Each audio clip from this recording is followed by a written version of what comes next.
Your dictation will start in 10 seconds.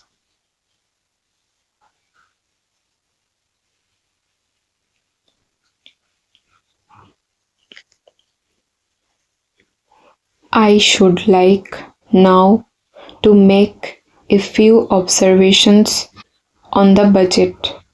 This budget marks a turning point in the history of our country. It is no use attempting, as some of my friends have done, either to depreciate the budget very strongly or to suggest that we are not witnessing a new revolution in our methods of fiscal training and technique.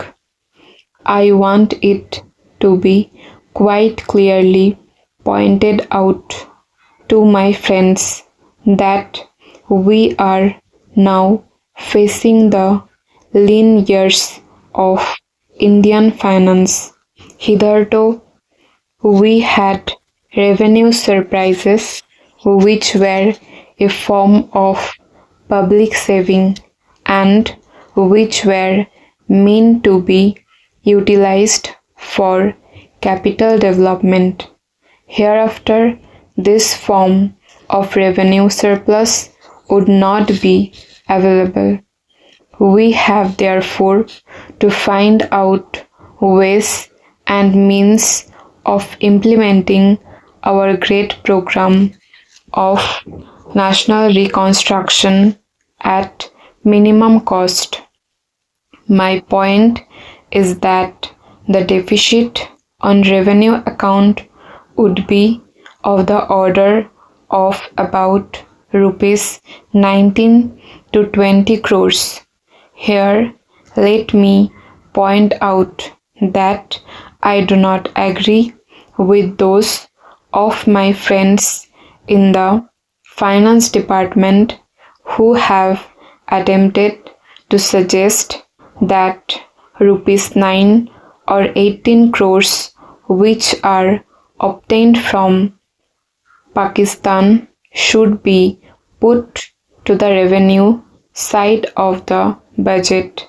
They are to be put on the capital side, but that does not seriously after the trend of my argument.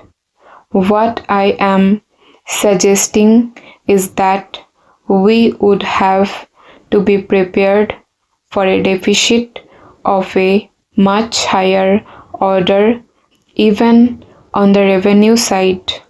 That itself should make us realize that there are very many problems which we have to face and that we have to undertake ways and means of increasing the resources of our country so that it might be possible for us to have a greater amount of surplus or a greater amount of public saving for the purpose of financing capital development. The finance minister, in the course of his speech, Mr. Deputy Minister, pointed out that the deficits during the past 2 years were of the order of rupees 83 crores. I venture humbly to disagree with him because I feel that when we are talking of deficits, we must take into account the overall deficit incurred by the central government, and that would be of the order of rupees 200 crores. During the years of relatively light expenditure, we had a shortfall of about rupees 200 crores. Undoubtedly, now when we are going to have a very great amount of expenditure, we might have a greater amount of deficit, and we would have to find out ways and means of trying to meet our capital expenditure. Some members have pointed out that deficit financing is good. Others have pointed out that it is poison. One honorable member who preceded me pointed out that it could be taken like a tonic. Now, I am not willing to enter into the merits of deficit financing or demerits of deficit financing in an academic spirit. The time has now come when we should face realities. I do suggest that we have to indulge in deficit financing because without indulging in deficit financing, it would not be possible for us to indulge in capital expenditure on such a large scale. But when we are talking of the scope of deficit financing, I would like to place before the House and the Finance Minister the two great limitations which face us. The first limitation that faces us is that concerning the internal price level. The Honorable the Finance Minister referred to the cost of living.